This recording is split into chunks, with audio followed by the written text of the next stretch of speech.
Yeah. We can.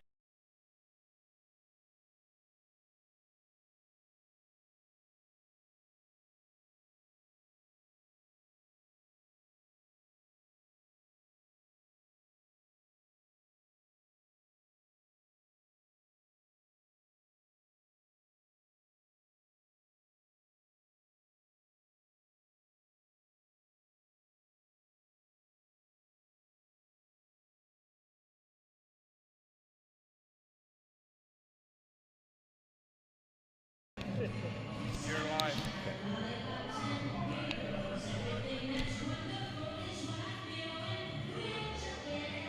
Hey. The way I do it, we're just having a conversation. Like, I get excited, I get into it, I feel comfortable because it is piece of work. But I'm just gonna, when you play soft, it's not gonna hand over to.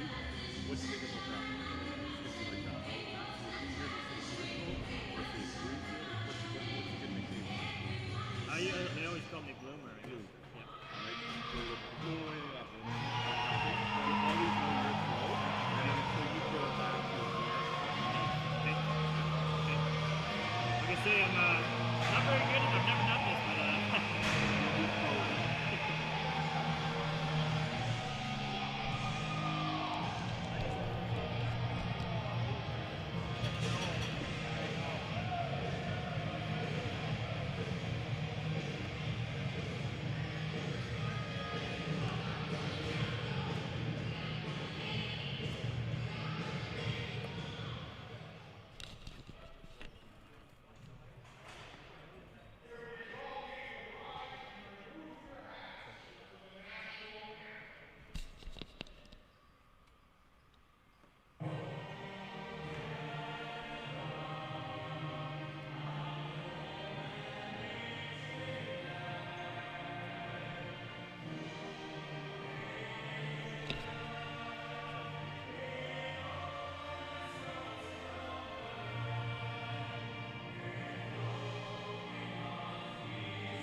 this is another one that I have. It's brand new. And you can just be held as a microphone if you can get it to work.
audio issues up here in the booth, and we'll just get right back to it here. Mavericks Lacrosse kicking off here on a Sunday afternoon. Back up here in the booth alongside Marshall Bloomfield here at the bullpen. That one just goes off the pads back into the corner, and it's picked up there by the Mavs. We mentioned off the top of the broadcast, in case the audio was not picked up there, that the Mavericks are starting to look a lot more like the Mavericks as they've got their full complement lineup almost back. Still a few players yet to return, playing at the junior A level right now. That includes Jace Delinsky, Everett Muratori up there, as well as Ethan Hildebrandt. But the rest of the Mavs, including Hayden Sutherland, in the building today. He's not in the lineup from what I've seen here so far. He was part of the warm-up. We will check that out, and it allows me to welcome Marshall Bloomfield into the broadcast. Marshall, how are you? I'm doing great and happy to be here. It's going to be a hard-fought battle, as we've seen already so far here today. These Fort Saskatchewan Rebels, very familiar to the Mavericks from last year at the Larry Bishop Memorial. They did a fantastic job hosting, and of course that's the role that the Mavericks staff will take on this season in 2026, as they will host the Larry Bishop Memorial Provincial Championship. That one goes off the post. Rebels in their cream-colored jersey, great logo, the red and black trim, and the Mavericks, of course, in their familiar home grays with the black and yellow trim, as that one just goes off the shoulder. We're going to talk about the goaltenders here in a moment. Starting goaltender for the Mavericks today is number 30, and that is Cameron Greenlee. Another goaltender, it's hard to miss him inside the building, is Alex Swan, who's also going to be a big part of this Mavericks program this year. There's Jace Victoria, number 84, passing it off there to Ryder Beaumont, comes back out to the right-hand side, shot on net. That one just goes off the leg and up over top of a player. That's Blair Bossenworth, the Olds native, now back inside, wearing a jersey that we saw a lot last year, and that's number 191. That's one of the affiliate players. There are a couple in the lineup. We'll get you caught up on that here as play continues. Fort Saskatchewan traveling down here into central Alberta this afternoon. It's a beautiful day outside.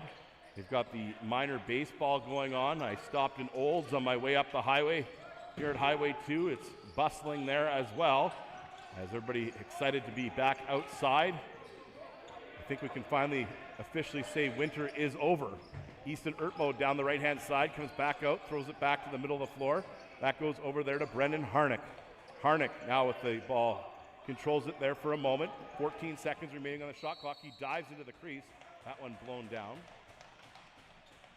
Marshall, we saw very much a different lineup here earlier in the season for the Mavericks. How much does it mean to have more veteran players back? Oh, absolutely. It means everything. Getting the guys back from school and from the States and everything. Just the environment itself, let alone the skill that's out there. Not that it's a distraction, but we said congratulations earlier on to Luke Hildebrandt. Hildebrandt, of course, getting married, and so a lot of the players electing to stay down there. We've got one more player that's come up as well from Ohio here today. We'll talk about him next, as Marshall will take us through that here in a moment. Trey Christensen's crew back defensively. Here come the Rebels. Back inside. That one goes up over top of the cage, harmlessly back into the corner, and it's picked up there by Ethan Joliet. Now a scoop move. That comes back out front, and it's the first goal of the lacrosse game, as that one's put home by Finley Entrop, number 55. So let's talk first of all about the Ohio native. Yeah, I haven't seen him here yet. Obviously, he's first game, and he just came just the other day. So Colin Farragon should be a great addition to the Mavericks, especially defensive-wise, as he's a big long pole guy down south. So be interested and good to see him out here. And kind of a neat story about that is I met his parents out in the lobby before the broadcast here this evening. We'll be doing a feature on our Instagram here later on this afternoon just about the family and the trip that they made up here. Did you know that they got to the border? They couldn't get across the border. Really? Yeah, it was one of the borders. I know this from going down to Whitefish in the past. There's the Del Bonita crossing. If you don't get there before 6 p.m., you can't get across, and so you get stuck at the border, as Remy Panchode picks up the ball there, touches it, it's blown down. He'll control it there, number 6. So kind of an interesting story. It was not the Del Bonita border. It was one of the ones I hadn't heard of. It was in Minnesota. So what a trek they've had up here. So they got to Innisfail yesterday. So welcome to the bullpen, and we'll get to that story later on here this afternoon as it's picked up there by Beaumont. He's slashed out the back of the head there, kind of cradles it there and now goes harmlessly back into the corner. So we always talk about some of the great stories we have with the Mavericks. We don't even have to make them up. We just have to tell you kind of what's going on here at Innisfail Arena. Now it's picked up inside the zone, picked up there by the Rebels. Fort Saskatchewan trying to continue on here with a 1-0 lead, 5 minutes into the first period. Now it's picked up again, another shot. That one goes well wide into the corner. That's Jackson Baker. Baker wears number 11. He's at the top of the zone right now. Goes back to the goal scorer. That one shoveled on net there and blown down. Marshall, how important it is for the Mavericks to play well at home this year and kind of develop that swagger that they had the last couple seasons here? Yeah, it's huge, especially with them hosting the Larry Bishop here this year, and want to be competitive. You don't want to have to earn that spot. So just win it and make it look like you deserve to be there, right? So. Find sometimes being the host in an event, and of course we're all watching the Memorial Cup in hockey right now. The Kelowna Rockets are the team that are hosting, and not to say that they don't deserve to be there, because they do. They've got a great lineup and some great players there, but it's tough. 5 weeks off for them. They come back. You even saw that in the NHL last week before Game 1 of the Eastern Conference Final of the layover that the Carolina Hurricanes had heading into Game 1. Of course, they won Game 2 last night, but for the Mavericks, they don't want to just be the hosts. They want to be a real factor in that tournament. And I think that Trey Christensen's got the ball moving in the right direction now. They actually had a big workout that they did on the holiday Monday. Of course, it was the Labor Day weekend. A lot of people head out camping. The Mavericks got a long workout out together, and the team really starting to gel. One of the great things that Trey Christensen does with this club, shoots scores! They also score goals on the rush sometimes, and it's Ryder Beaumont that has tied it up here. The Mavericks tie it up 1-1. Yeah, the Rebels defense just got lost there, and Ryder Beaumont just stuck in behind, and they seen him and gave him a pass. A great shot far side. We saw earlier in the season that Beaumont and as well as one of the players out there right now is Brendan Harnick. They get frustrated at times when they get so many offensive looks. Sometimes getting one earlier in the game can kind of help you out with that. And Beaumont's going to be a big piece once again this season here for these Maverick Elite Lacrosse players. That one scooped up, and Beaumont gets right back out on the floor, and he's got the ball. Comes down the middle of the floor, comes inside. He loses it for a moment, skips away to the corner, and controls the ball out there to Pancho. Pancho to Jace Victoria. Victoria to the left-hand side to Bossenworth. That one goes off the tip of the stick there, and you can hear Lenny Istis on the mic. Gotta love it. You know you're at the bullpen when.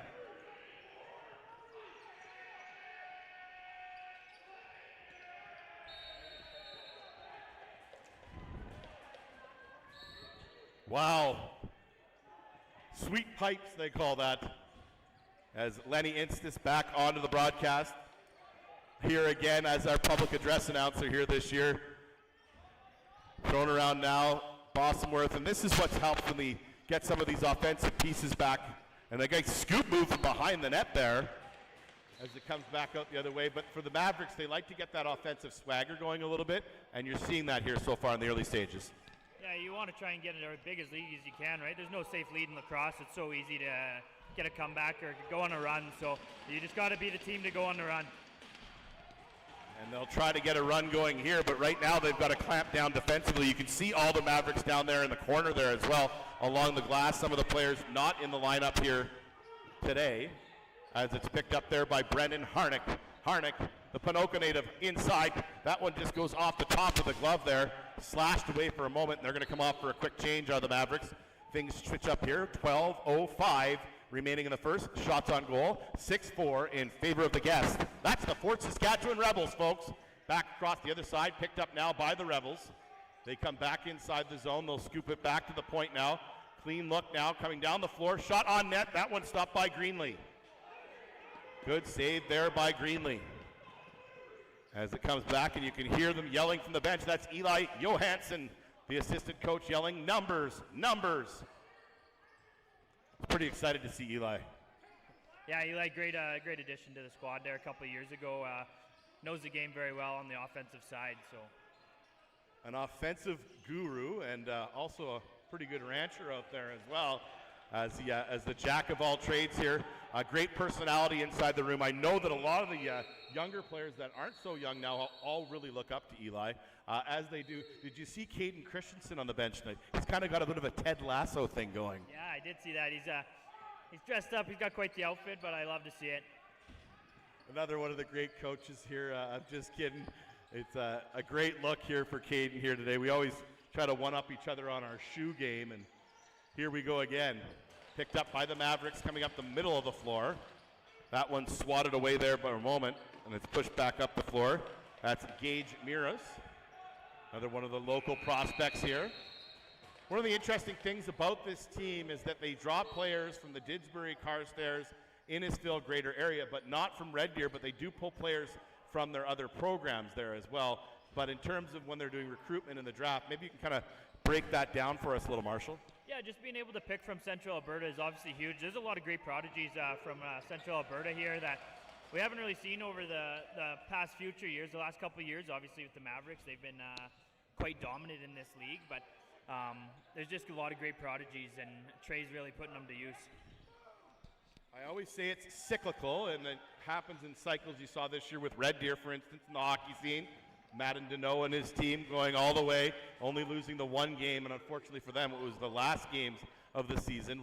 They lost 2 games all year, one to St. Albert, another one to Lethbridge, who was the eventual champion there in the hockey circles. But you're seeing the cyclical nature of that. Some great picks there on the hockey side of things, and in lacrosse, it's the same way.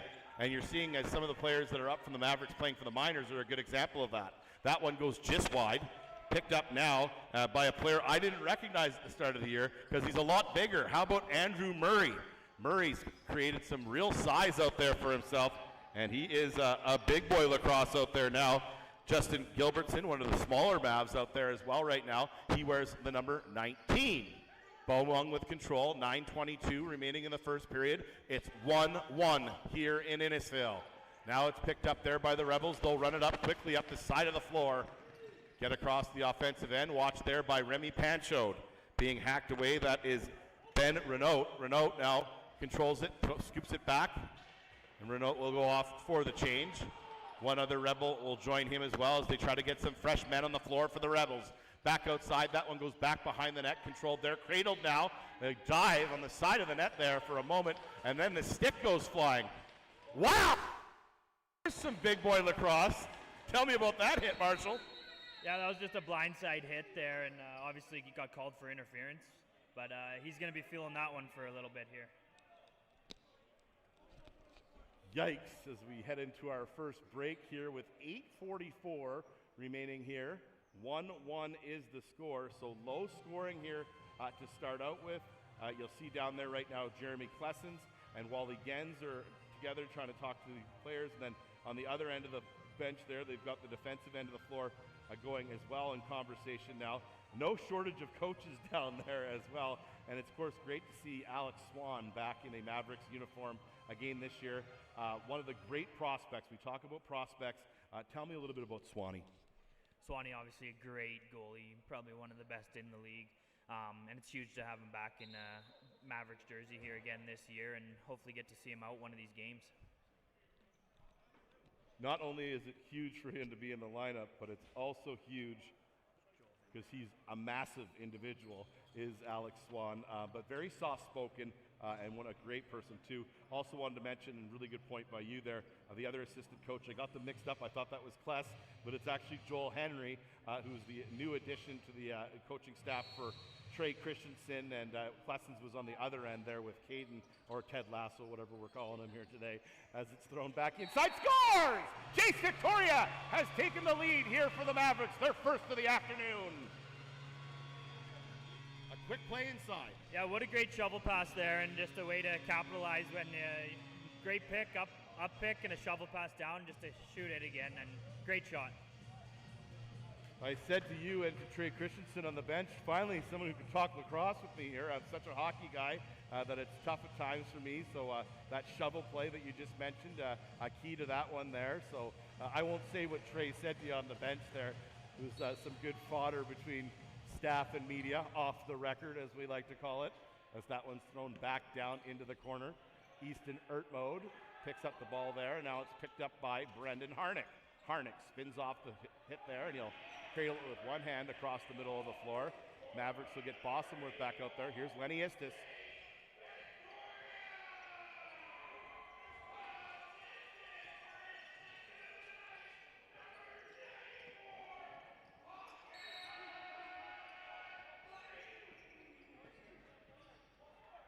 You know, if this goes to overtime, I don't know if Lenny's going to have the voice for it. Really throwing it down there for Jace Victoria.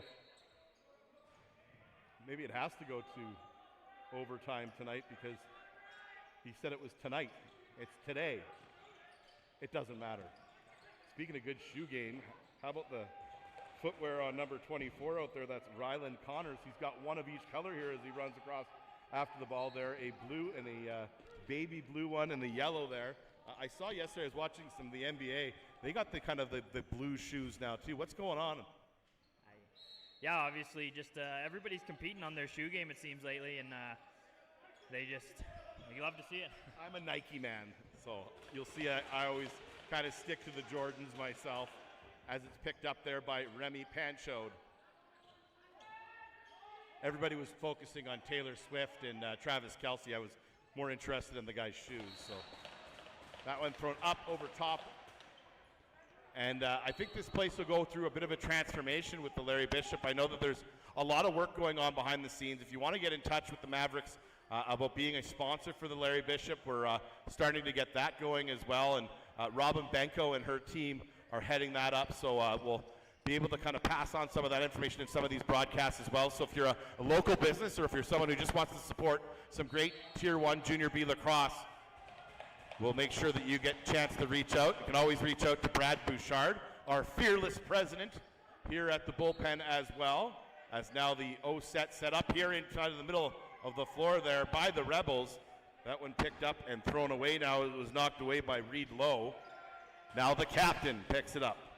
Reese Walsh up the side of the floor. Comes back inside. They'll scoop it back into the middle of the floor. Good physical play there, and then knocked off the ball there. A Maverick sent sprawling. Rebels with control. They work it back out to the middle of the floor. They'll control it now, back out the other way. 20 seconds remaining on the shot clock as we approach the bottom of the hour here in Innisfil. 2:50 Mountain Standard right now. 2-1 the score. Mavericks with the lead. Battling for it in the corner. Not all about size right now. Look at that grit, tenacity from Easton Ertmode. Yeah, definitely not the biggest individual there, Easton, but definitely probably the most fearless guy out there. All heart, and I did just spot Hayden Sutherland down there in the far corner banging on the glass. There is 4 or 5 Mavericks out of the lineup down there, so different lineup here again today here at the home floor as Jace Victoria works it over to Ryder Beaumont. Beaumont back inside, finds a man there.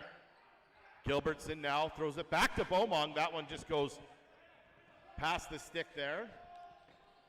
And that one goes on net now, controlled there by the Rebels. Lenny Istis wanted me to remind everyone that the car wash is open today in Penhold. I said this is the last free ad you're getting. No, I'm kidding. Of course, if you haven't been to Lenny's Car Wash, Sud Station, it is out there in Penhold, so make sure that you take full advantage of that. And Kerry Flaw's Real Estate, another great place to look for real estate in the area. Platinum Fitness, back for another season, another bronze sponsor. CMB Electric, who will be bringing our power plays to us. We haven't had one of those yet today. It's been gritty so far, but not dirty. Here's Victoria. Inside, now goes out the other way. That one's shoveled back the other way. Mavericks had a very good power play last year. What do you expect this season? Yeah, I expect the exact same thing. Obviously, having Hayden Sutherland out of the lineup is definitely going to hurt the power play here today, but they still got a lot of great players, and I can't imagine them having any problems getting the ball in the back of the net. Last year, it was Carter Mitchellchuk and, of course, Jace Victoria and Jace Dolinsky that did a lot of the damage up front offensively, especially on those power play situations. Sutherland, coming back from a season down at Mars Hill this year, is back to full strength, and that's a huge piece for these Mavericks. Now it's picked up by the Rebels as they'll work it down. 4:44 remaining here in the first. That one goes high up And jumping right off the floor there, the Mavericks make a quick change.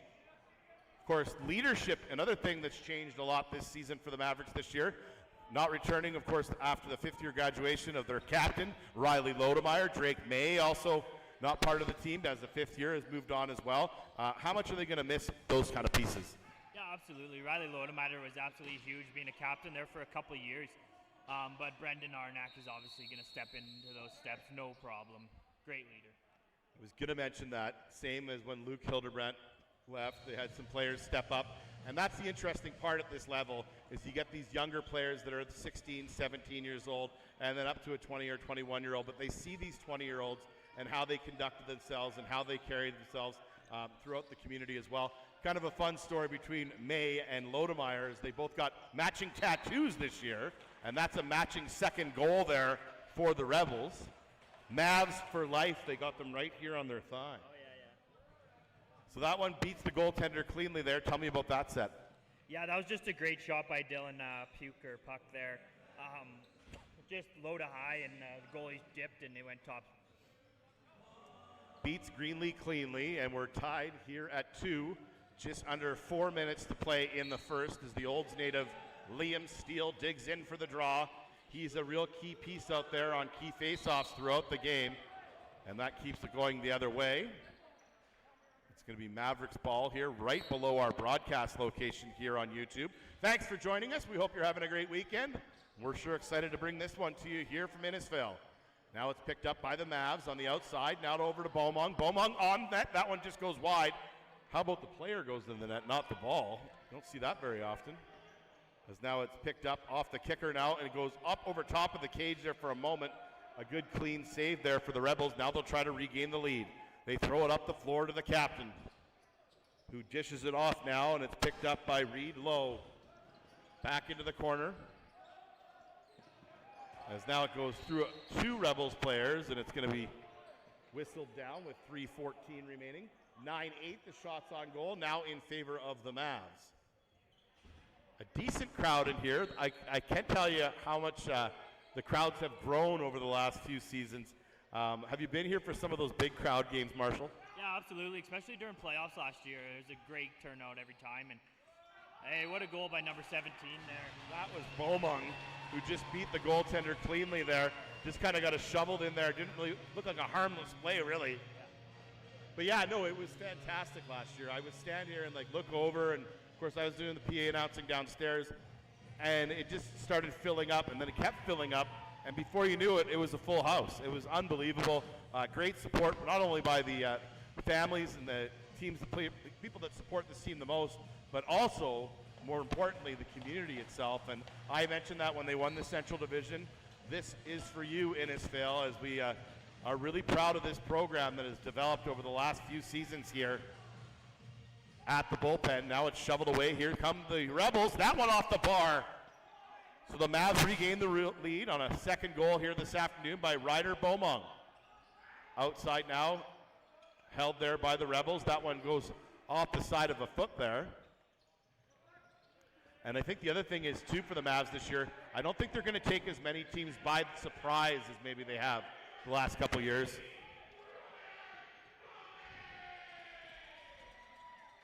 Lenny's caught me by surprise again.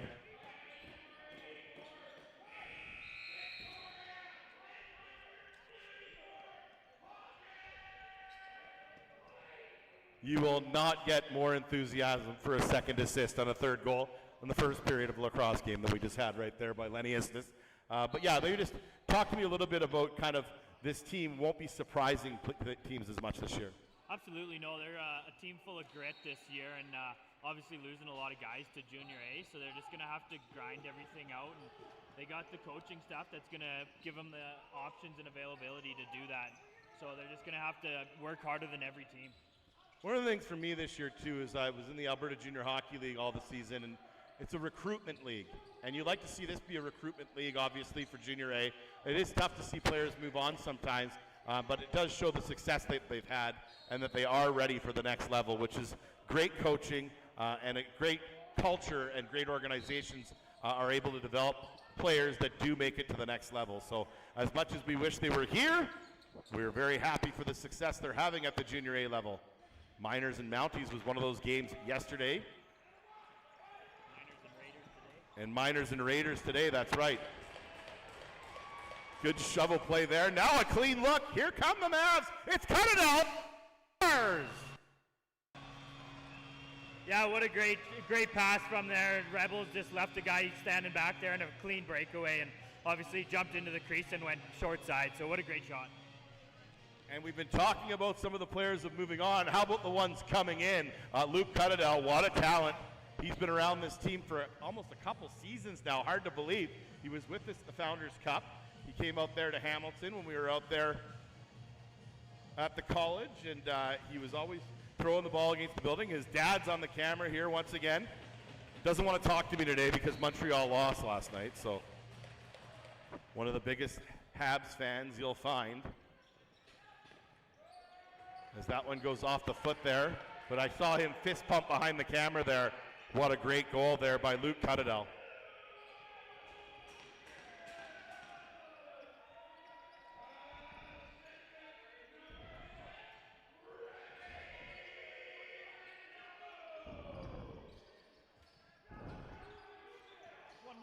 One more into the corner.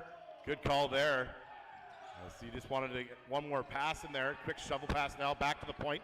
Now a shot for Bostonworth. 42 seconds remaining. Coach is yelling for the change there.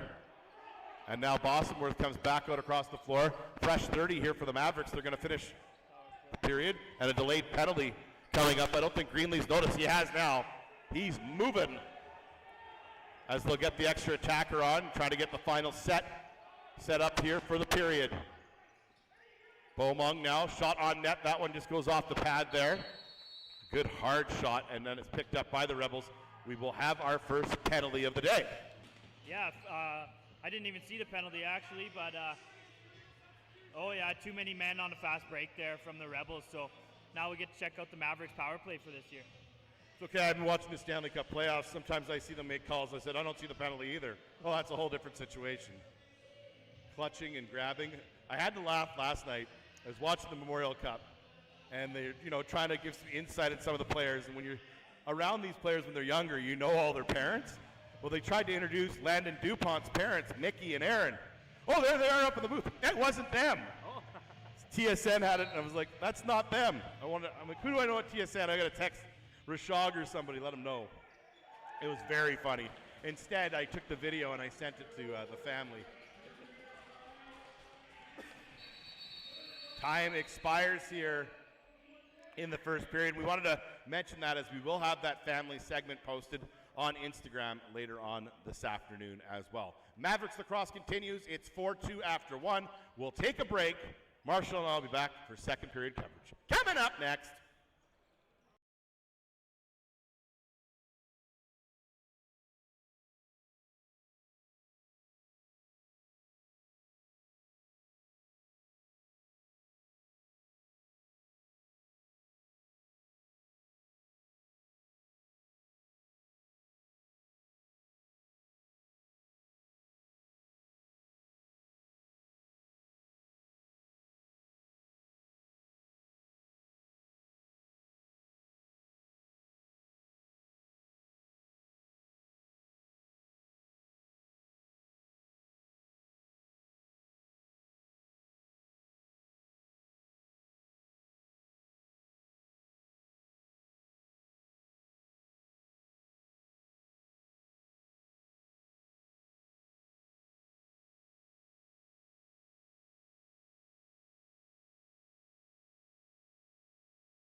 Well, they play welcome to the jungle, but really it's welcome to the bullpen.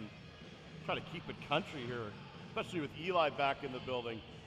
20 minutes done, another 20 to go here in the second period. 4-2 the scores. The Mavericks are leading the Fort Saskatchewan Rebels right now. I'd like to welcome Marshall Bloomfield back into the broadcast, and what do you expect here in the second? Yeah, obviously the Mavericks starting off here with a power play coming in, so hopefully they can capitalize and get a quick one here.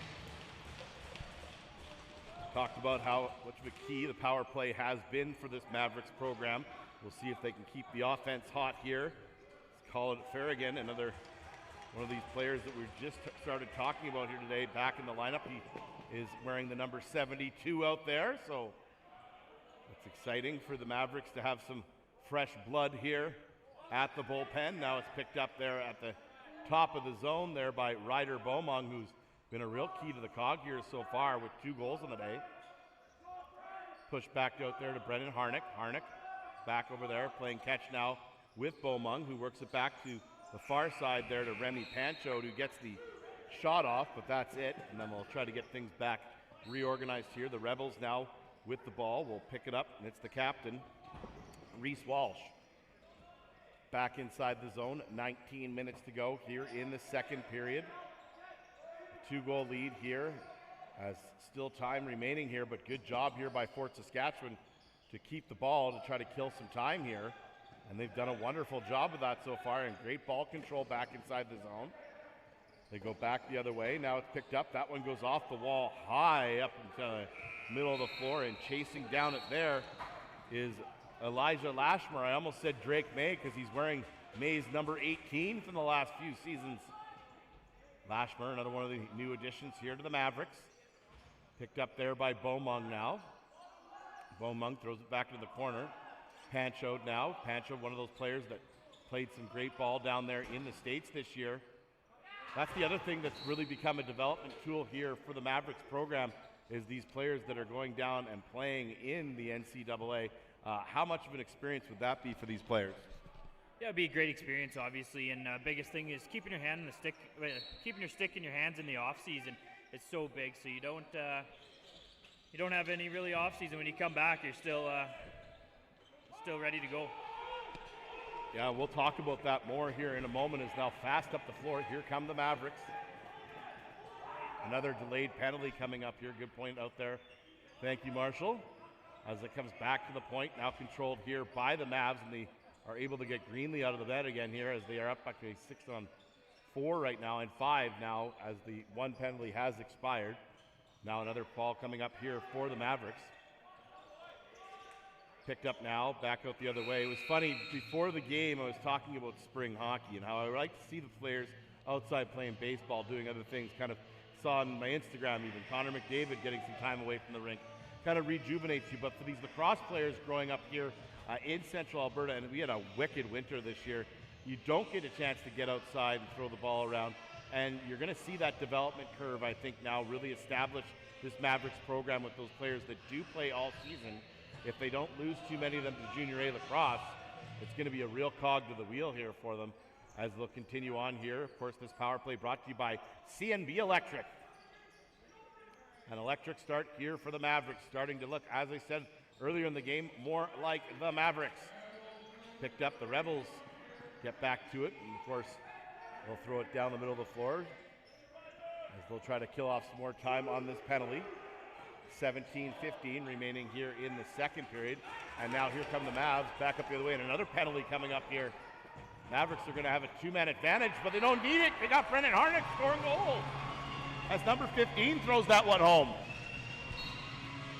Yeah, that was just a great odd man rush from the Mavericks. You got to take advantage of those numbers, and obviously right there you've seen Brendan Harnick capitalized on that. I'll tell you something too, and that's a player that stays here in Alberta, but Harnick has really found the scoring touch here in the early parts of the season. A player that would hit a lot of posts and going to get a lot of quick rushes because he's so fast, but now becoming a bit more of an elite finisher here as well for the Mavs. I know me playing with him a couple years ago, he definitely didn't have the hands that he did back in the day. He's got way better hands now, and as you can see, he can put the ball in the net. And maybe that'll give us the chance really to talk a little bit more about your lacrosse journey and where you played. Maybe tell us a little bit about that, Marshall. Yeah, I started with the Mavericks when I was 16, obviously, and we definitely didn't have the program that they have now, but I started with the Mavericks my first year, and then my second year I played for the Raiders, and then COVID hit, and I finished my final year here with the Mavericks. It's interesting to hear you talk about that, mostly because I think what's really neat about this program is that it's a lot of players like yourself, like Eli, like, you know, Caden, Jeremy Klessens, guys that, you know, had the experience, maybe not with the organizational part so much, but had the experience of playing ball together and how much it means to you guys. Yeah, absolutely. Just even playing against Eli and Caden, it never was fun to play against him, but it's good to have him on the right side here now. I hear so much from players about how good offensively and how great a hands Eli had as a player, so that's really fun, and that's one of the reasons he still sees the offensive end of the floor so well. Here's Lenny Estes.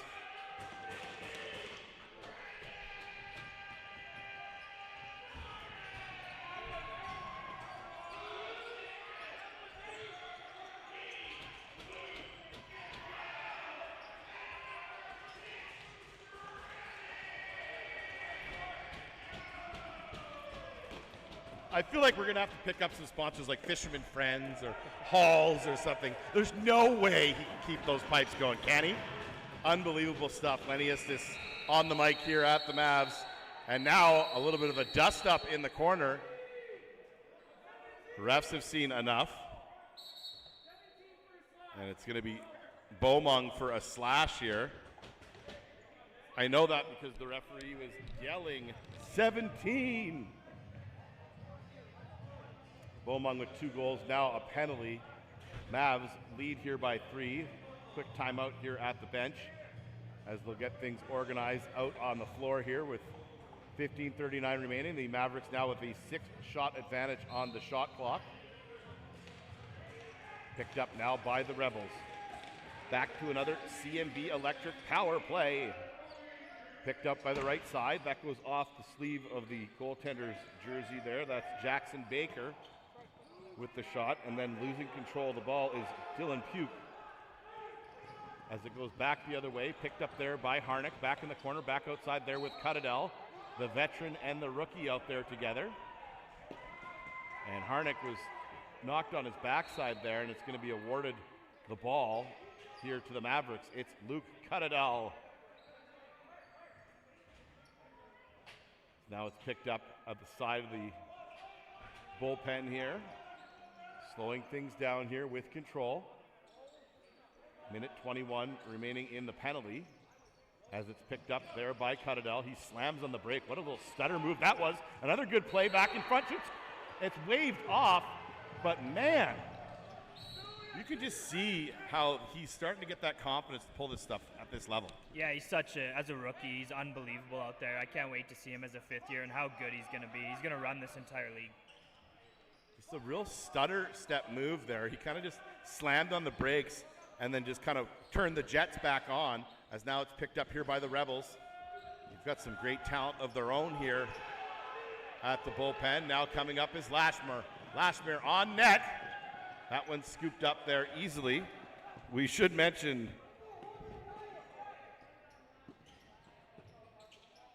that Eric Torkins is the goaltender here for the Rebels as well. We usually do a better job of saying that off the top of the broadcast. We've been juggling microphones and that sort of thing up here as well, so trying to get you all the information we can out there as well. Thanks for joining us here on YouTube. Good hard shot there by the Rebels. That one goes up over top of the cage. Comes back to the top of the zone there. Fort Saskatchewan with control. They look quick to the bench there as they're waiting for time to expire here on the shot clock. That one goes back outside. Cuttadell, he's alone all the way up the floor. Will they hit him? Yes, they do. Here's a chance. Scores! Waved off again. That's 2 in a row for Luke Cuttadell. Waved off. Unreal. So it should be 7-2. It's only 5-2 here as back-to-back goals waved off. And trying to encourage the young player down there. I hear them saying, don't worry about it. I wouldn't worry about it if he's able to do that kind of thing 2 shifts in a row there. Yeah, I'm sure he'll got plenty more opportunities here this game, as you can see, and how great he is as a player. So he would hang out outside of Mohawk College when we were out there with the Founders and just skip the ball. And I'm not joking. We go for meals. We, like, you know, veteran players. We have the gaming stations going. He was out there constantly. Like, it's kind of reminded me a little bit of Steve Nash in the NBA. Just a complete gym rat. Rod Brindamore would be another one in hockey circles. Just loves the game and just always trying to perfect his craft. And you're seeing it here already at a young age. Now here comes Harnack up the middle of the floor with speed. Shot scores! Another one. What a move and play by Brendan Harnack. He just pushed the floor there, and obviously you've seen the Rebels player had a stick on him the whole time, and he still somehow got that shot off. We are going to have to start tracking his stats here a little bit closer because he has become the finisher here for the Mavericks, not only in this game, but earlier in the season as well. Mavs now with a 4-goal lead here in the second period, 12:37 remaining. 17-13, the shots on goal. How much did you guys used to talk about trying to run the shot clock up? I've seen this in a lot of these games. I mean, obviously it's different with this because the 30-second clock, but how much do you want to try to get as much balls on net? Well, you want to at the start here, but obviously if your defense starts getting tired, then you got to run that shot clock out just to give your defense a break, as your defense is running so much harder and they're working so hard out there. So you got to give them a break when you can.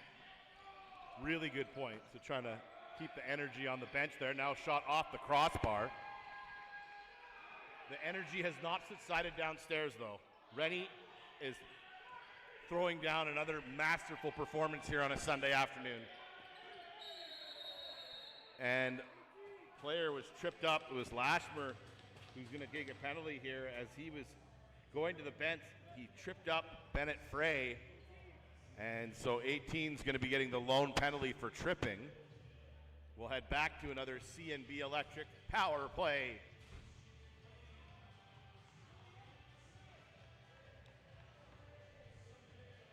You can see the new Mavs parents so excited. They're up shooting photography here the whole time over there in the white sweater. Yeah. He has been all around. It's going to be my post-game interview. We'll have a few of them. Of course, we'll have player of the game interviews after Mavericks wins as well. Got a different cowboy hat this year. We went with this kind of more of a straw look this year. Absolutely. The felt was nice, but change it up, eh? Felt one got pretty beat up in hockey season this year. It was time to retire it. It had a good run. As now it's picked up. And so Jace Victoria's dad actually stepped up and donated the cowboy hat. So thanks to him. A nice gesture as this Mavericks family continues to grow. You can see all the players down there along the glass there, as well as some of the parents and families. As it's picked up inside the zone, back down the floor. Running up floor there is Jet Bloomhagen. Haven't mentioned his name yet today. Another great lacrosse family here in Central Alberta. Here's the Rebels throwing it around now. Shot on net. Greenlee gets a shot there. He's played well defensively there between the pipes so far here. I know we always talk about Alex Swan, but how about Greenlee? Yeah, and he's new to the team, I guess, here this year, and he's played unreal so far, and I think this is his first game. So looking forward to see what he can do here this year. He did play half a game a few games ago, but it's been kind of spotty with so many different players in the lineup. There's no fault on any of us as we're trying to learn this lineup. As now spinning around there, Luke Cuttadell is pinned up against the wall there. And he is getting manhandled there by not one but two Rebels, and then his teammate comes in to help him out. Good spin move there as the rookie continues to play. Great ball. Good quick pass there to Jace Victoria. He doesn't miss those very often. He didn't miss that one. That one hit the post, and a cross-checking call coming up here against the Rebels. What a little play there, the spin move by Cuttadell on the wall. Luke Cuttadell just getting eaten up down there, and he still comes out with the ball. Crazy. When you see these players off the floor like we do, I mean, there are some huge size discrepancies. And a lot of heart out there. Luke Cuttadell really showing his moxie out there this afternoon. On the left-hand side, there's Beaumont. Ryder Beaumont will slow things down. Another one of these veteran pieces for this team is going to really step up the leadership role this year as well. He was one of the younger players only 2 seasons ago. That one's shoveled just wide, and Beaumont has that one go off the top of the dasher there. Does a good job there to corral the ball, throws that one well wide.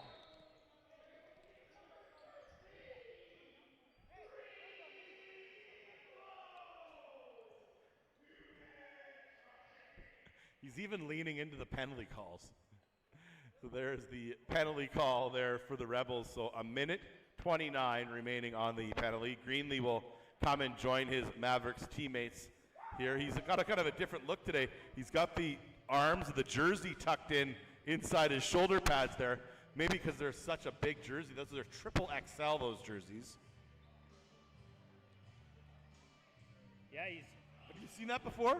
I have seen it a bunch of times. The goalies don't like the sleeves to get in their way, obviously, but We'll mention the other 2 Mavericks that we haven't said their names yet on this broadcast, and that's Tyler Kinnenberg. He's number 27 today for the Mavs, and Miles Bolliston. We want to thank them. They're 2 of the affiliate player call-ups here. Kind of a nice clean look for Coach Trey Christensen today, too. New haircut, no hat today. yeah, he's looking unreal. And obviously he plays the look, and he's just coaching this team right now and absolutely doing unreal. And he is a father of not 1, but 2 now, as they've added to their family. So that's exciting news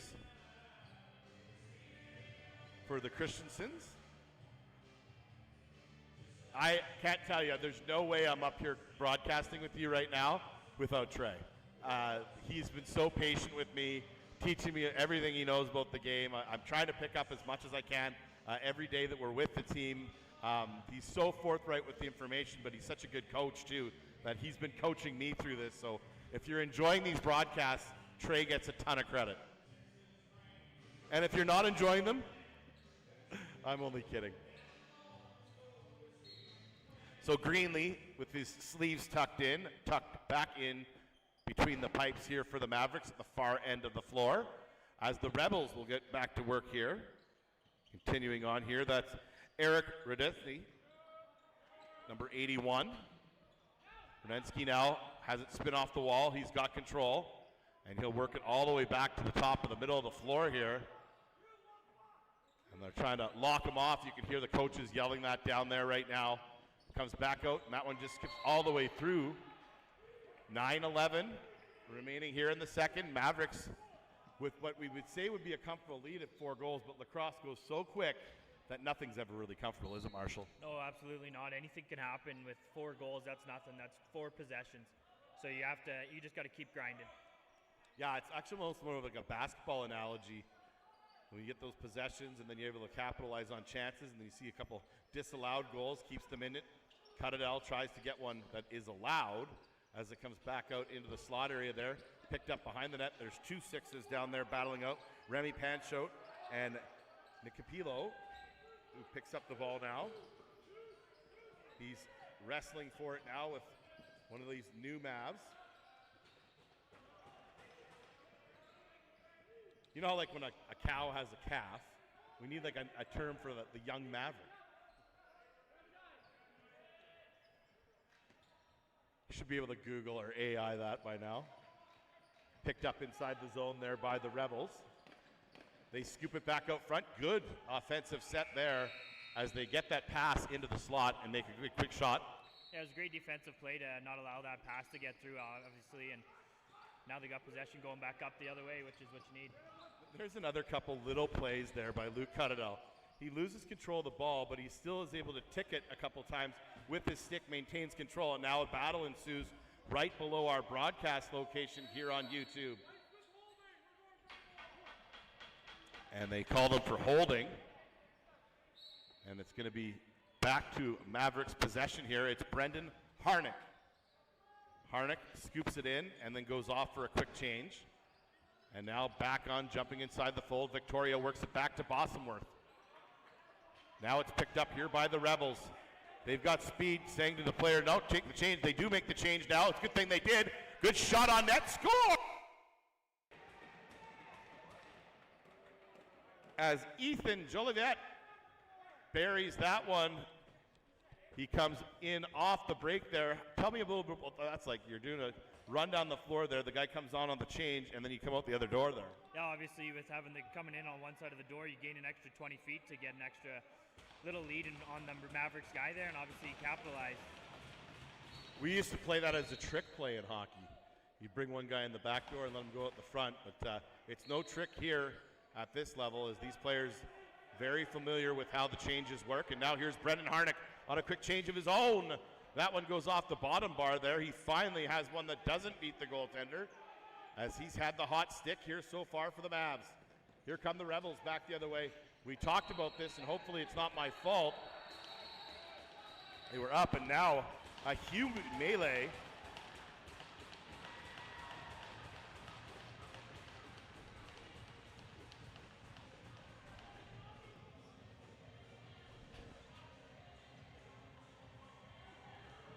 Rough enough for you?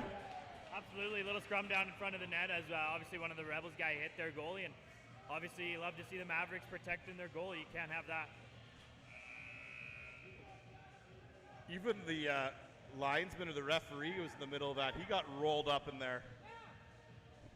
Speaking about cowboy terminology, how about the rolling the bales of hay up there?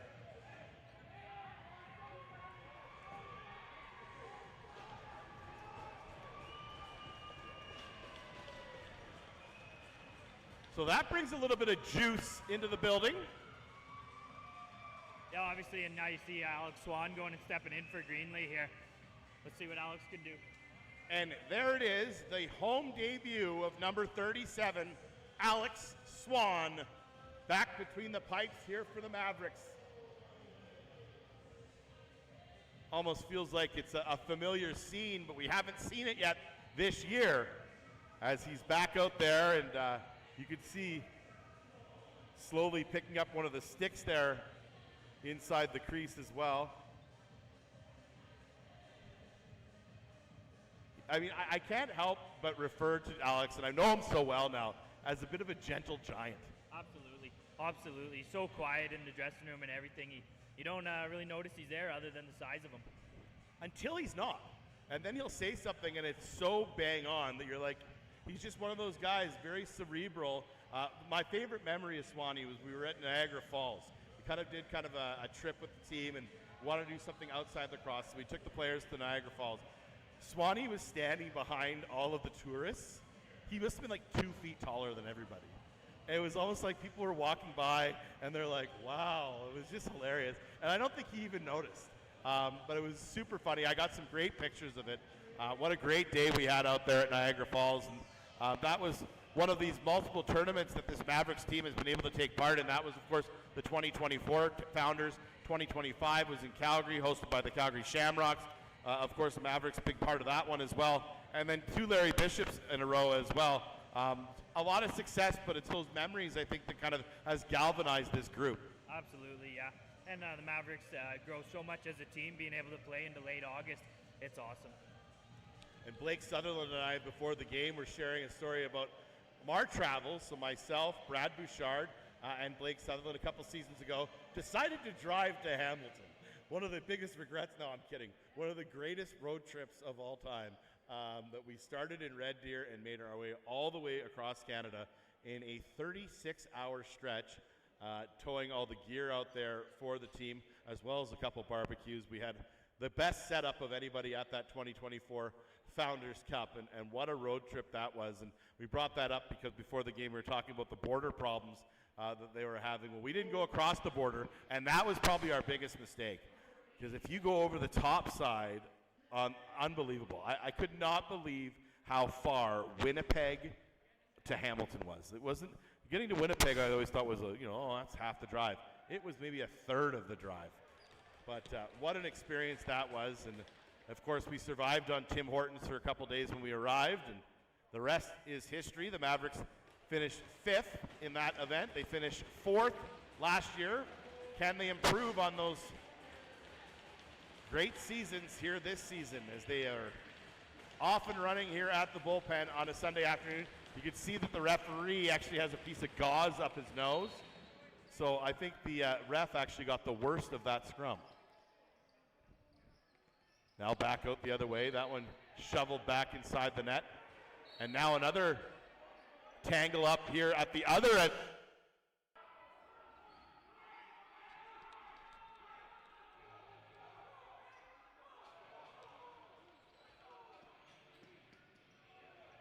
Good job by Wally Gens and the coaching staff there saying, let's go, and make sure that the players get out of that one.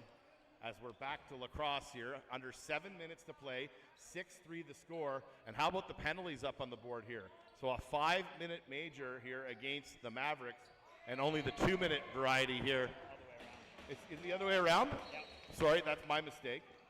Yeah, You take us through it. Yeah, we got a 5-minute on obviously against the Rebels and just a 2-minute against the Mavericks. So in a minute and a half, the Mavericks will have a 3-minute power play. That was my mistake. Thank you, Marshall. I will make a bunch of them up here, so keep me honest. As it comes back to the left point, controlled there by the Rebels. That's now picked up on the other side of the floor. Rebels try to work it around here. Swan back out there, covers the big part of the net. So a great job by Greenlee, replaced now by Swan. Do you think Swan will stay in there for the second half here, or what do you think the plan is? Yeah, it's hard to say. I seen Greenlee getting checked out down there by the trainer, making sure everything's okay. But it seems like he's just taking a break here, maybe. I think that might be the case as we'll expect to likely see him come back into this game, as now it's picked up here by the Fort Saskatchewan Rebels. Down the right-hand side, back inside the zone. They try to set things up offensively here. It's a good hold. You can hear their coaches saying down there on the bench. They come back out the top of the floor. And now it's pushed back out the other way. Controlled there at the point there by Entrop. Now back outside, comes back to Entrop. Number 55 tries to get that off the boards, but it's skipped off. And on the other side of the floor, I think there's a cross-checking penalty being assessed here. Yeah, obviously, so in 5 seconds, it's going to be 5-on-3 here for the Mavericks. So what an opportunity here this is for the Mavs here in the second frame. 5:15 remaining in this second period.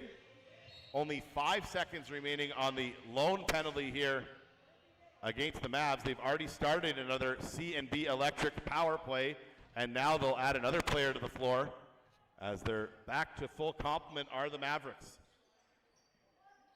Here we go, 5-on-3, top of the zone. Beaumont pushes it back out. Try to get it back out there to Remy Pancho, but good job by the captain for the Rebels to scoop it up and now hold on to it in the middle of the floor. They wrestle for it there. Now it's picked up, goes off the floor. It's waved off aggressively a couple times. And it is going to be Rebels ball. So Fort Saskatchewan will get an opportunity to kill a little bit more time on this penalty situation. Picked up now in front of the zone. Now here comes Fort Sask up the left-hand side.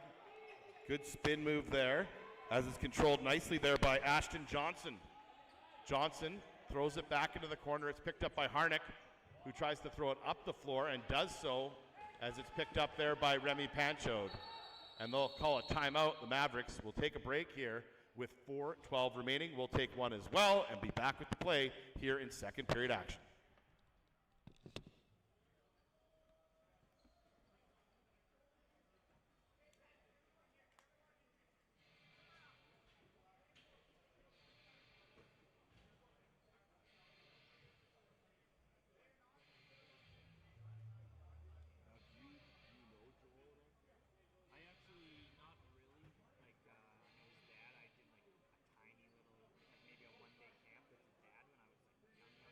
But I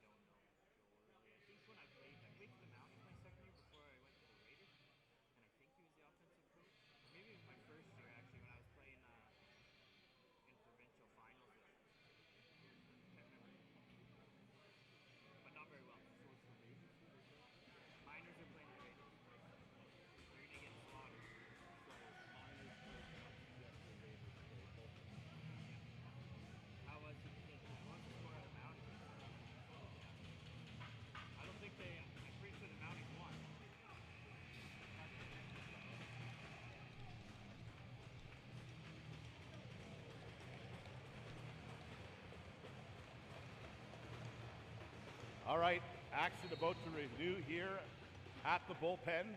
Mavericks with the 6-3 lead will continue on here on a 5-on-3 power play. I think that Trey Christensen has sensed the urgency, and how about the urgency for a hat trick goal?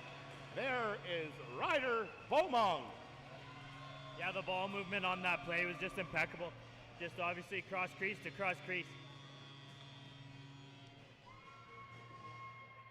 I could see that Trey Christensen could sense the urgency of that situation and wanting to take full advantage of the 5-on-3. They've done so now and have another 4-goal lead, their second of the day.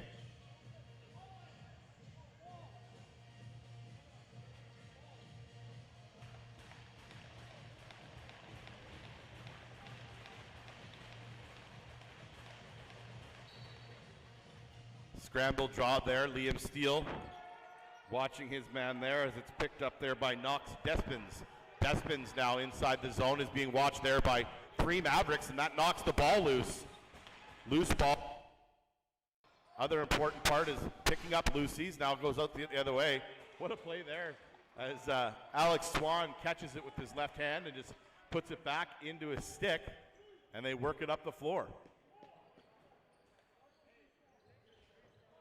Flip back the other way. There's Blair Bossenworth back over there to Ryder Beaumont. Beaumont and Harnick doing a lot of the damage here today for the Mavs as they are getting their swagger back here at home. That long ball goes all the way down behind the net. Corralled there by Swan. Now picked up there by Jace Victoria. Victoria was so jacked up after that last goal, he was kind of trying to celebrate with everybody in the corner there, Marshall. Yeah, and obviously they still got 42 seconds on a power play here, so they're hoping for one more. I don't know if you could hear the clang, but we should sure hear it from up here as that one hit the crossbar. Now back into the corner. Mavs working around here. Harnick back out to Cuttadell. Cuttadell, far side, back out to Victoria. Victoria shot on net, that one corralled easily. They battle for it inside the zone as now they bring it back up the middle of the floor. That's Hacken Clayton. Clayton wears the number 94 out there. He'll go off for a quick change. 2:22 remaining. We lost our video here for a moment here. We'll keep calling the game as it goes back out the other way. We'll try to get things back on screen here for you in a moment as we're just having some technical difficulties up here. 2:03 remaining here in the second period. Mavericks with a 7-3 lead. And how about this, a penalty shot? Yeah, there he called a handball in the crease. Obviously one of the Mavericks touched it with their hand in the crease, and now we got a penalty shot.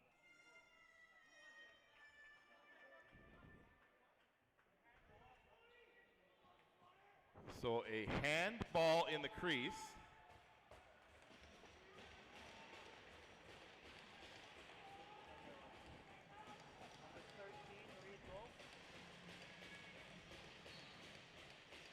Here comes Wilkins. Sorry, Low. Out the other way, score! Sorry, Reed Wilkins is on Edmonton Sports Talk Radio. You can catch him next week. But that's Reed Low. Told you I'd make some mistakes up here. Under 2 minutes to play here. That's another big goal there for the Fort Saskatchewan Rebels as we try to get the video stream back up and running. Might have to wait until the next period. Our fearless leader, Brad Bouchard, back up here trying to get the technical issues worked out. We'll continue to call this one here on YouTube. 1:50 remains here in the second. And what a hit in the corner. Eastern Ertmode has knocked off the ball. That's Dylan Puke. Now back out the other way. Shoveled back out all the way. That's going to go all the way down the floor, however, and that'll bring about a whistle here with 1:35 remaining. I think what we had here is a dead iPad. As now it comes back out to the top of the zone, picked up there by Remy Panchode. Shovels it back into the corner. Good spin move there. as now it's picked up over top of the glass. It goes back out the other way with 1:19 remaining. Back out the other way, it's shoveled back into the zone as it goes all the way back into the stick of Alex Swan, who's been in here for the second half of this second period. We'll have to see if Greenlee makes his way back into the net for the third period. I don't think the Mavericks are as worried about that as trying to add on to their lead.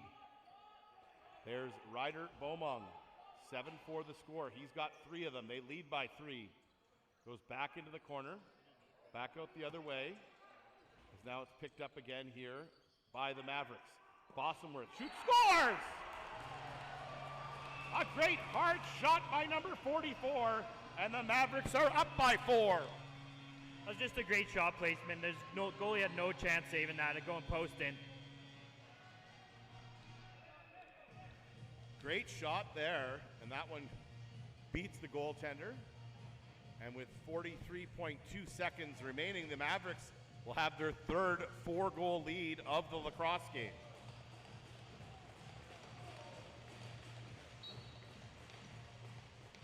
Back out the other way. Player pushed off the ball there by Lashmer. Now the Mavs come back into the corner. Here's the call from Lenny Estes.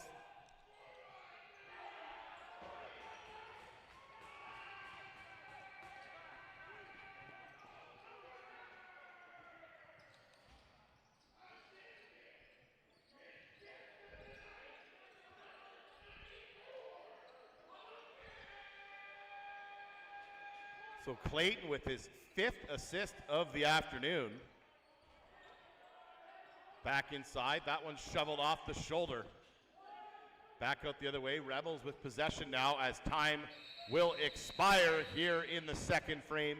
Mavericks will head off the floor with a 4-goal lead. 26-22, the shots on goal. We'll be back with third period coverage here from the bullpen, next on YouTube.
this one handheld here for this final frame.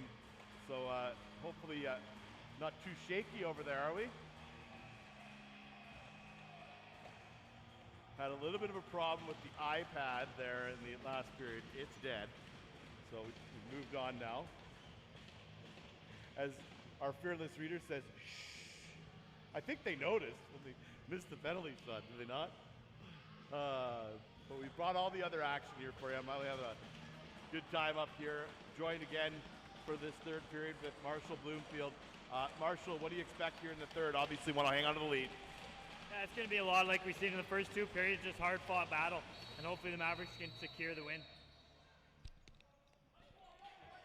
My co-broadcaster and I, Dave Standish, always gets mad at me when I make light of technical difficulties. I'm like, that used to be a part of the whole business, was technical difficulties. We used to call it going to black or making mistakes. It's all part of it. As we're continuing on here in the third period, the Fort Saskatchewan Rebels in town to face off against these Mavericks elite lacrosse players. Back outside now, these gray uniforms becoming the staple here in Innisfil with the yellow and black trim. And how about Cameron Greenlee back between the pipes here in the third period, just as you said they would be, Marshall?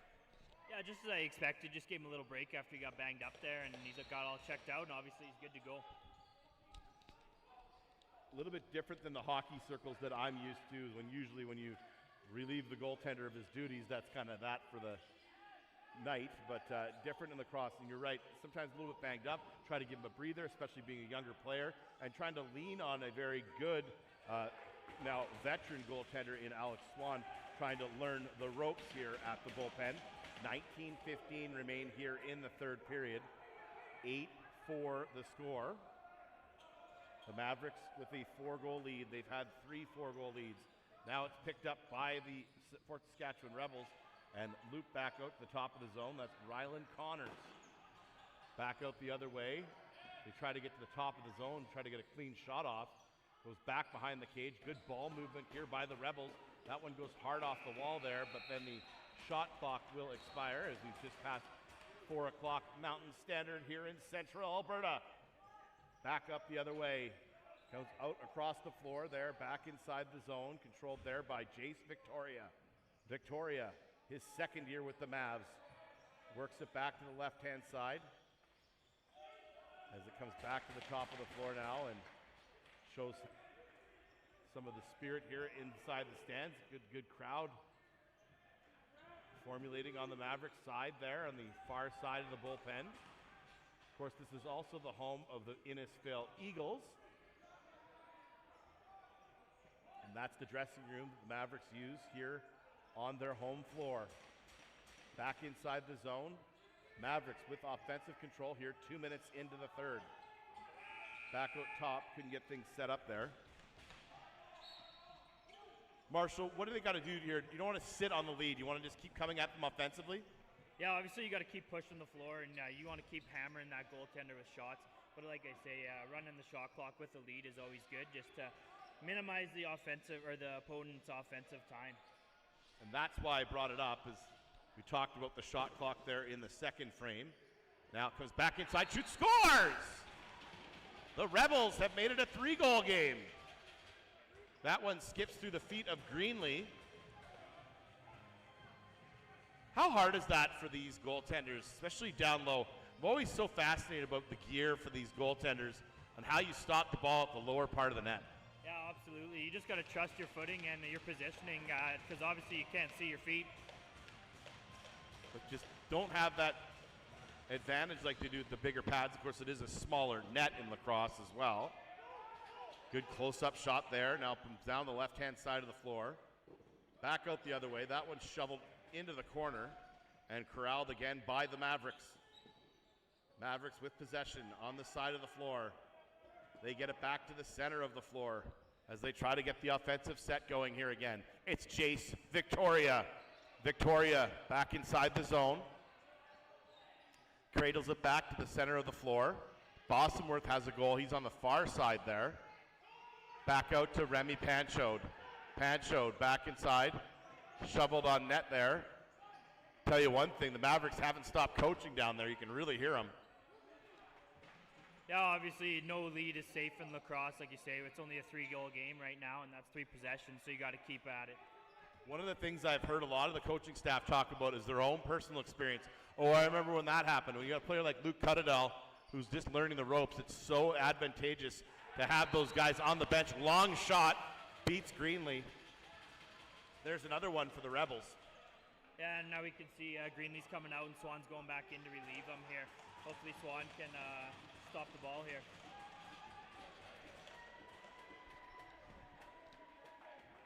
Interesting.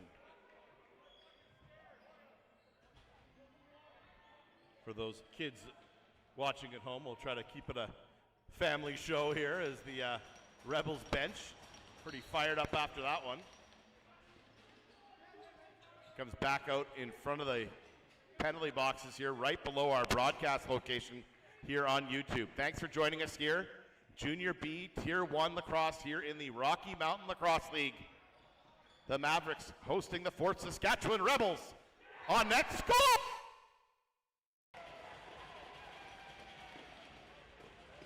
And now a 4-goal lead is down to 1, Marshall. Yeah, obviously, like I say, it's no lead is safe in lacrosse. It's just 3 possessions, and now you see it's 8-7. That one snuck by Swan through the legs there, and he's going to want that one back. One thing we haven't talked about is momentum, too. That's the one thing that I've really learned in these last 3 seasons is the momentum of the game. Not always just good offensive sets. And the momentum is certainly with the visitors right now, the Fort Saskatchewan Rebels. Back inside. That one goes back to the corner. As they have that right back in the slot, skips just wide. Only 15:45 remaining on the 3rd period score clock. Can you believe it? There's only been a few minutes pass here at the start of this period. It's a completely different game now, isn't it? Yeah, absolutely. 1-goal game, and so now you're going to see the guys really have to dig in and get this lead back. Yeah, sometimes it's just about getting the next one. It's picked up there by Cuttadell. Back into the corner. Comes back out to the top of the circle. Now they try to shovel it back on net. Good ball control here for the Mavericks. Back up top, that top set here. This used to be kind of where last season a player like Jay Stalinsky would show his stripes. Who can do that this year? They've got to have some replacement stars do the Mavericks right now. There's Blue-Magan now throwing it off there. Another offensive set here for the Mavericks. 14:46 remaining here in the 3rd period. 1-goal lead here for the Mavs. Cradle back outside. They get it back out top of the zone. Shoveled back in on net. That one corralled there by the Rebels goaltender. Good quick pass up the side of the floor. Here come the Rebels. It's Johnson. Ashton Johnson, spin move, back into the corner. Picked up there by Fort Sask. The Rebels now with control inside the zone, trying to tie this thing up. They lose control of the ball, however, and it's picked up there by Lashmer. Over there to Steele. Liam Steele works it up the middle of the floor. Another player that we haven't mentioned, not in the lineup today, is Jordy Benko, number 24 for the Mavericks. He'll be another big piece for this squad here this season as well. Back inside, corralled there by the Mavs, down the right-hand part of the floor. Now comes back to the top of the zone there. That shot goes well wide. Skip back into the corner. Shot clock expires, 13:43 remaining. Mavs having a tough time just trying to get one in. Yeah, absolutely. The Rebels are all over them, but like you say, the Rebels got momentum, so the Mavericks just need one here to shut that momentum down and gain it back for themselves. Try to weather the storm. They've been through this before, have these Mavericks here at home. We call it the bullpen. Back outside. That one goes back out the other way. Good play there by Easton Ertmode in the middle of the floor as he's out there in a defensive role. Now it's skipped off, picked up there by Murray. Murray, the big body, comes outside the zone there. Number 67 has control. He'll try to get mid-floor. He does. Allows the Mavericks to get a couple changes in here. Here's Murray. Murray, the big body, comes back inside, trying to cause some havoc. Kind of remind me a little bit of a Cam Wallace last year who joined the Mavericks late in the season from the Calgary Chill. Back outside, picked up there by the Rebels. Fort Saskatchewan electing to slow things down. That's Eric Tompkins. Back out the other side there to Dylan Puke. Now back out to the top of the zone here as the Rebels have control. Long shot. That one makes the twine bulge, but it's the back side of the net, not the inside of the net. And Swan will pick it up and throw it up to his longtime teammate, Liam Steele. Steele tries to pass it off there. It's knocked out. Loose ball here in front of the bench. Beaumont tries to battle for it, does eventually scoop it up there. One hand on the stick, now throws it back out to the right-hand side.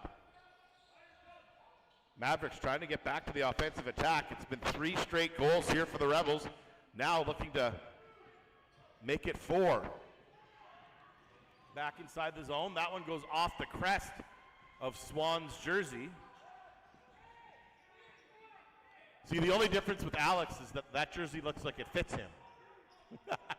Yeah, Alex obviously being a bigger goalie and a big boy, that jersey fits him nicely. I've held up his jersey before, and it's kind of the same size as the comforter that goes on my bed. Back out the other way. Great apparel available here for the Mavericks as well. We've already got our online store as well as our makeshift store here in the front lobby here at Mavericks home games. Back out the other way. That one loose in front. Good save there by Alex Swan. He's settled things down here now for the Mavericks as we approach the midway point of the final period here at the bullpen. Back inside the zone. Steele just juggles that off there over to Jace Victoria. Mavericks continuing on here. Good spin move at the top of the zone. Good clean shot. That one controlled easily by the Rebels. And they'll have an opportunity again to tie the game. Back out the other way. Let's hear their coaches yelling, "Move it, move it." And they are moving now. They've got the needle going in the right direction, only trailing by 1 goal here in the third.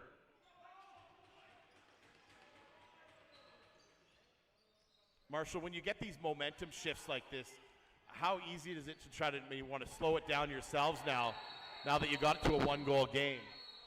Yeah, absolutely. Momentum's crazy in this sport. You gotta take advantage of when you have it, and when you don't, you gotta slow it down. That huge hit there in the corner. We'll see if it results in anything here.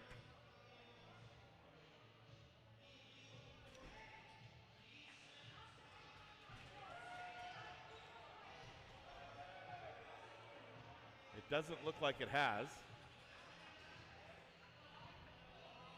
Mavericks with a 5-minute major.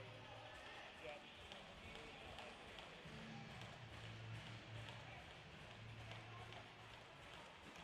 So explain to me what just happened there.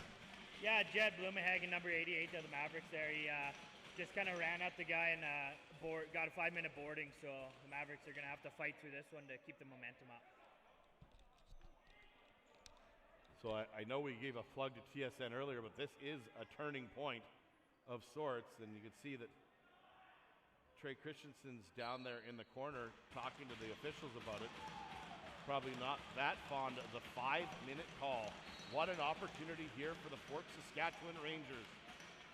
It's Jackson Baker getting a return feed at the top of the zone.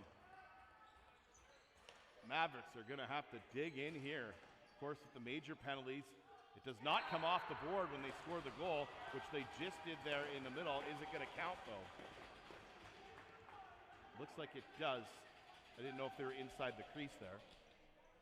Yeah, tied 8-8 now, and that's 15 seconds into a 5 minutes. So the Mavericks, like I say, are going to have to fight through this one and maybe even try and get a shorthanded. Look for players like Brendan Harnick to get out on the floor here shorthanded for the Mavs. Liam Steele digs in for the draw.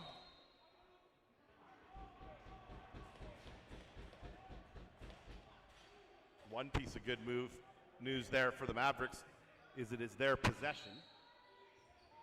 So like the Rebels did earlier in the game, we'll try to kill some time off here shorthanded. Try to work the ball around, do the Mavs. Goes back into the right corner. 9:45 remaining here in the third period. We are tied at 8 here at the bullpen. It was 8-4 heading into this third period. The Rebels with 4 unanswered goals and 4 minutes and 21 seconds remaining on a power play situation here. And now maybe drawing one here. That's really what the Mavericks need, no?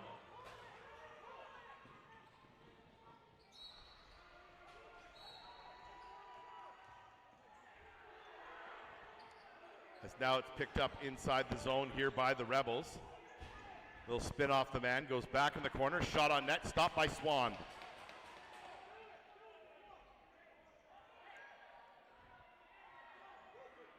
It's getting fairly animated down there on the Mavericks bench there. As now it's picked up here by the Mavericks inside the zone. It's Jace Victoria trying to kill some time off here on this 5-minute major. 3:37 remaining in the power play. Shot on net, shorthanded chance there for the Mavs. Goes off the wall and it's picked up there by the Rebels. Fort Saskatchewan with plenty of time to work with here. Work it back up. Now looking for the lead. They did have a lead, but it was very early on. It's Ashton Johnson working it back there to Jackson Baker. Baker now works it to the outside. Inside out. Now back, nice little behind the back pass there. That one got tangled up in the feet there of Alex Swan, and now a nice long ball there finds Luke Cuttadall. They should sure use some of his offensive spark at this point. He's going to come off on a change. Tell him to stay high there as they get back inside the zone. Niles Bolliston back onto the floor here for the Mavericks. As it's picked up now, 7:47 remaining here in the final frame. 35-31, the shots on goal in favor of the Mavs. 2:30 gone in this power play that's already resulted in 1 goal here. And now the Rebels are going to have a chance to tag on to more. I've got control here on the power play, brought to you by C&B Electric.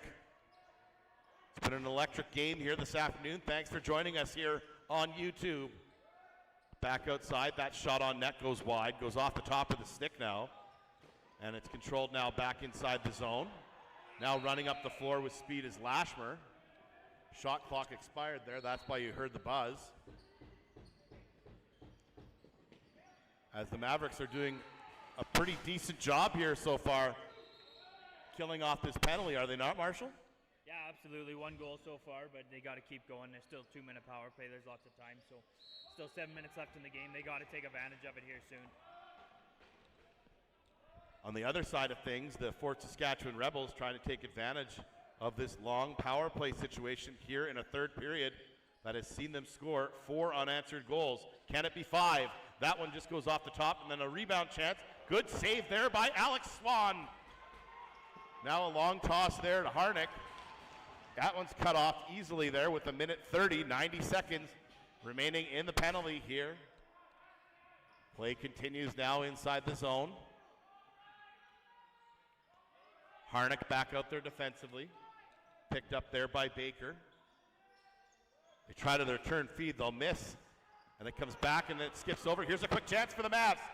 They come up the floor, it's Ryder Beaumont. Beaumont's got 3 on the day. Post. What a chance. Yeah, absolutely. They needed that there. That's too bad that the post, they got unlucky with that post. Thrown into the corner there to Blair Bossenworth. Bossenworth brings it back out, and you can hear Eli Johansson yell, "Get it low."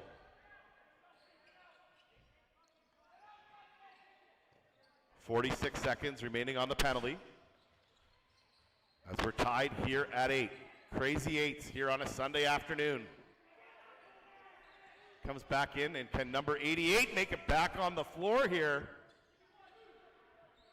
As that one just goes off the bar. So Mavericks with as many dangerous looks as the Rebels have had here on this 5-minute penalty. Yeah, absolutely. absolutely. Mavericks got super unlucky there. That's 2 posts in a row. They need to find one here right away. Baker now back into the corner. Shoveled back the other way, goes back behind the cage. Now back out to Baker. That one goes clean and wide. And now a foot race ensues, and I talked about this shorthanded. There's Brendan Harnick, was almost off to the races there.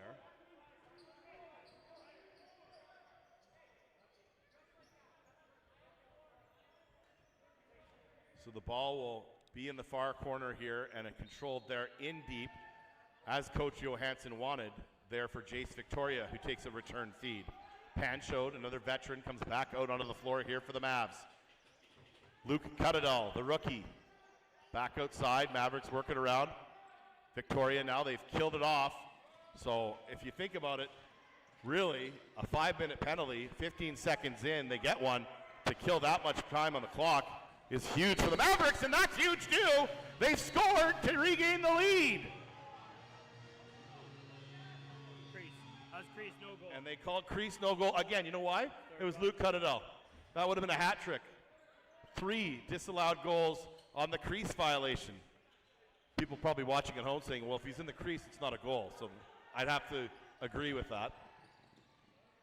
But he is finding the back of the net, just not able to do it within the confines of the game, the rules of the game here.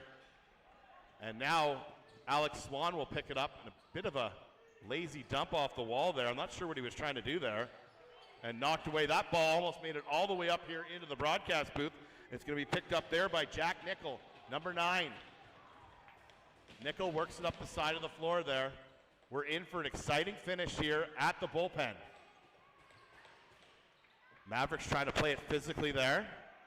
Comes back out to the top of the zone. Shot for the Rebels. That one goes just wide. Now here's a foot race. It's Harnick getting to it first, but then beating it to the ball. That one kicked there by the player for the Rebels and then knocked to the ground. Looks like a slashing penalty has been called. Yeah, Brendan Harnack is just a hard work play there, but now with a 2-minute slashing.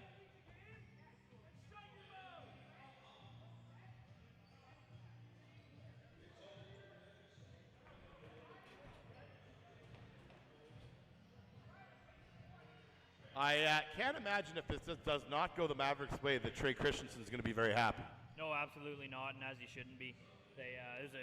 Like I said earlier, it's going to be a hard-fought battle, and it's turned out to be just that right now. We saw coming into the third period at the end of the second, one of the players pointed at the scoreboard. Well, the scoreboard reads 8-8 right now. Back to the top of the zone. That one, screen shot, goes just wide. Skips over the net behind Swan, and a good hit there by Easton Ertmode. Now here comes Bloomhagen up the wall. And I'm sure that they were looking for him after the big hit that he took the 5-minute penalty on. 3:12 remaining. 1:30 on the penalty to Brendan Harnick. Rebels have had all the opportunity, all the momentum here in the third. Picked up back down. Baker now works it back to the top of the zone there. It's controlled again there by Reed Lowe. Now it's picked up. Here's a chance for the Mavericks. Up the middle of the floor. And racing onto that one is Miras. Miras finds Cuttadall coming off the bench. Clayton now with possession. Hacken Clayton. 2:35 remaining. Mavericks still shorthanded here for another 50 seconds on the penalty for slashing to Brendan Harnick. Now picked up inside the zone. Luke Cuttadall tries something a little bit different there as the shot clock expires.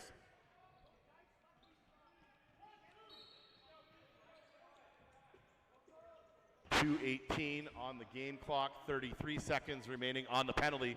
So another full set power play here, brought to you by CMB Electric here for the Fort Saskatchewan Rangers. Oh, sorry, I knew I'd do that once. Rebels. I had fun calling them the Strike Group Rangers all year. Back out the other way. I'm sure the Rebels fans won't mind that. I'm sure there's lots of Rangers and Rebels fans, and the Rebels fans are certainly happy right now as they've taken a lead late here in the third.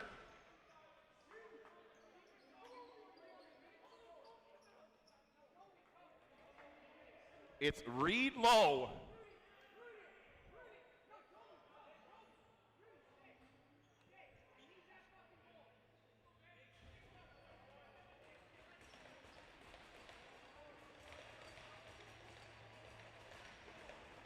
Well, like a ranch, it's almost like they let the gates open. And everybody from the Rebels have run through those gates here in the third period. Not the third. The Mavericks were trying to put together here on home floor. All is not lost, however, as they have the ball right now inside the zone and have a chance to tie it. They led by 4. They trail by 1. 1:35 remaining.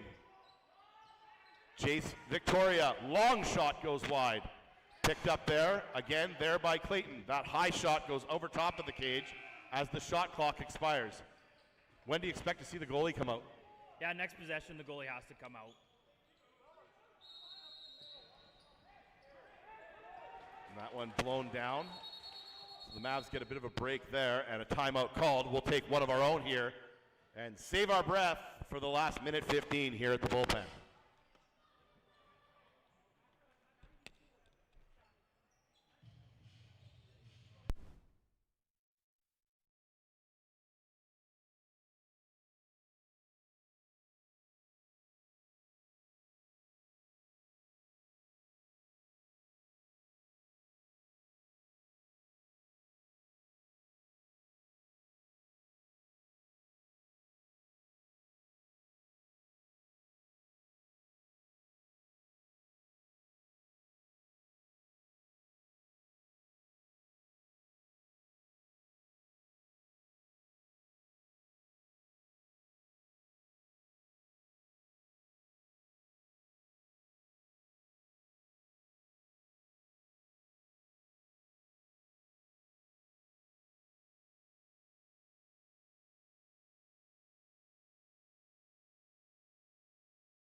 Well, Liniustis has got his head in the right place. We need a hero. That's what's playing on the loudspeakers right now here in Innisfail. As the Mavericks have possession inside the floor, it's Remy Panchode. Here come the Mavs, trying to tie it up here late. Jace Victoria. Victoria with possession, cradling the ball for a moment. Elects to not shovel it back, throws it on net. That one scooped up there by the goaltender.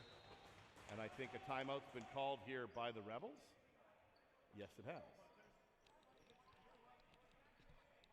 So we will take a timeout as well with them. Remind everyone of our home schedule here as well, as we've got so much going on here in Innisfail this month. May 31st, the Crude will be in town. A 2:30 start here. On June 13th, the Calgary Chill come to town. June 19th, an 8 p.m. start against the Red Deer Rampage. June 20th, what a game this will be. A 7 o'clock start for the bronze medal game. Last year's Shamrocks squad took down the Mavericks, so the Mavs will have revenge on their mind in that one. That one takes place June 20th. June 26th, we're going to move things over to Cremona at the Cremona Ag Society Arena as they'll welcome in the SWAT. That'll be a fun one, and of course, I spent a lot of time in the Cremona area myself, my days with Wildcat Coffee. And July 5th, the Rocky View Silvertips, a 2:30 start. So there's your home game schedule as we get ready for the conclusion of this home game here on May 24th. TNT now blaring, and that gives us a quick shout out to another one of our great sponsors here. That's TNT Customs.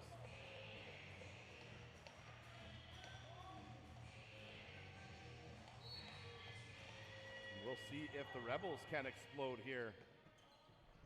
They've got control of the ball up the side of the floor. Back inside is Tompkins. Comes back in. Can the Rebels hang on here to put the finishing touches on a monumental comeback here at the bullpen? Back inside, they're trying to kill the time more than trying to score another goal. Is that a good idea, Marshall? Wouldn't you want to try to get another one? No, just because you're going to risk losing the ball and giving the Mavericks there another 30 full seconds. So now the Mavericks have 24 seconds to try and get one here. Fair enough. Great analysis here all day long by Marshall Bloomfield. Makes up for all the hockey commentating up here in the booth. Comes back out the other way. Over to Panchode, getting the return feed. And And that one just goes wide, skipped out the other way, only 6 seconds remain, and it's picked up by the Rebels. That should do it as the goaltender's out. The Fort Saskatchewan Rebels come back to defeat the Mavericks here at the bullpen. The final score, 9-8 for the Rebels. Shots on goal in the lacrosse game, 39-36.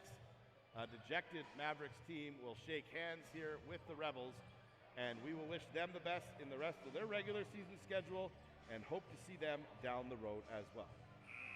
Marshall, it was a pleasure. Thanks for joining us here on YouTube. That's all for us here at the bullpen. We'll see you next time.